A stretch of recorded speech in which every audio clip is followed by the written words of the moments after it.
امام الانبیاء علیہ الصلوۃ والسلام سے پوچھا گیا، اے اللہ کے رسول، مجھ پر سب سے زیادہ حق مجھ پر کس کا ہے؟ آپ صلی اللہ علیہ وسلم نے فرمایا تیری ماں کا۔ اس نے پھر پوچھا اللہ کے نبی اس کے بعد کس کا ہے؟ فرمایا تیری ماں کا۔ اس نے پھر پوچھا اللہ کے نبی اس کے بعد کس کا ہے؟ فرمایا تیری ماں کا۔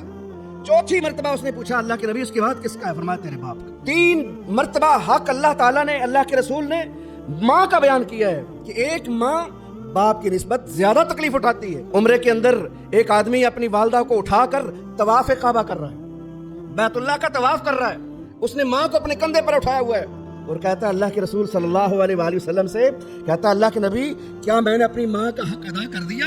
امام الانبیاء علیہ الصلوۃ والسلام نے فرمایا تو نے اپنی ماں کی ایک تکلیف کا بھی ابھی حق ادا نہیں کیا، ایک تکلیف کا بھی حق ادا نہیں کیا۔ یعنی انسان تصور نہیں کر سکتا، انسان سوچ ہی نہیں سکتا کہ جس ماں نے 9 ماہ اس کو تکلیفوں کے اندر کس طریقے سے پیٹ میں سنبھالا ہے۔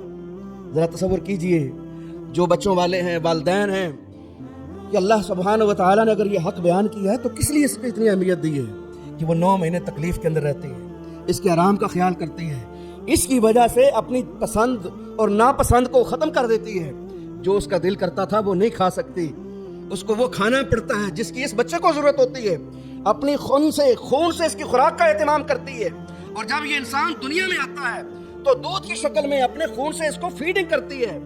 یہ 30 مہینے اس کے سخت تکلیفوں کے ہیں، سخت مشقت کے ہیں۔ فرمایا تو نے اپنی ماں کی تکلیف کا ایک حصہ بھی، ایک تکلیف کا بھی تو نے ابھی اس کا بدلہ نہیں دیا۔